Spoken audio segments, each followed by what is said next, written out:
13 ta' Jannar 2020, 5 snin ilu jinħatar l-14 il-Prim Ministru Malti, Dr. Robert Abela, ikkonfermat bħala Prim Ministru fis-26 ta' Marzu 2022.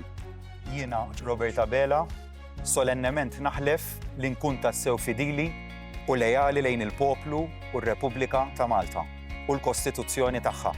Hekk Alla jgħinni.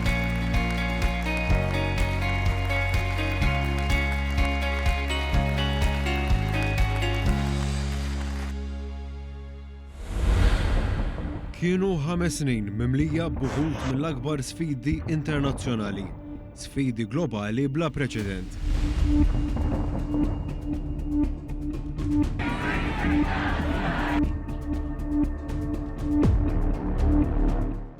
Xarejn biss wara l-ħatra tiegħu bħala Prim Ministru tfaqqa l-pandemija li ġabet lid-dinja għall-kub teha.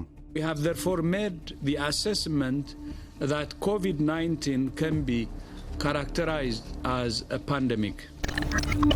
Number of affected countries has tripled. There are now more than 118,000 cases in 114 countries. Sosten mhux biss fil-qasam tas-saħħa, iżda wkoll mill-lat ekonomiku.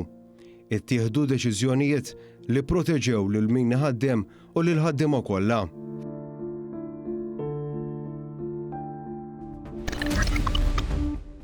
Ftit wara il-gwerra fl-Ukrajna, minn barra l-isfidi li ġib il-gwerra, ġib ukoll magħha żieda fil-prezzijiet tal-qmugħ u ċereali li jimpattaw kull qasam tal-ħajja ta' kuljum, speċjalment il-prezzijiet tal-ikel.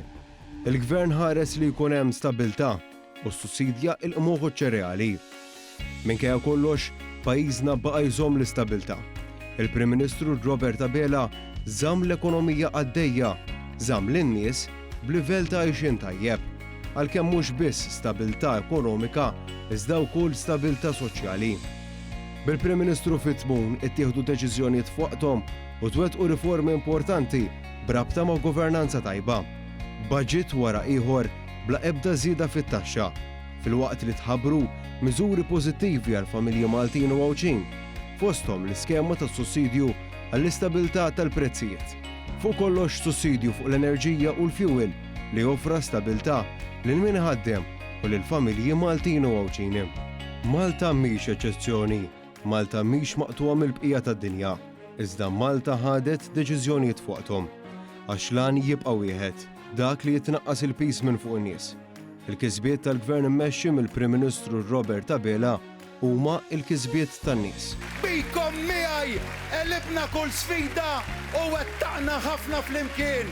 Fadlilna ħafna u ħafna u ħafna aktar x'niksbu flimkien għal Malta pajjiżna. Nemmen fikom fl-Għawċin u fil-Maltin kollha ibqgħu miegħi ħalli pajjiżna jilħaq prosperità ġdida biex naslu għal pajjiż ta' kwalità biex inġeddu Malta pajjiżna.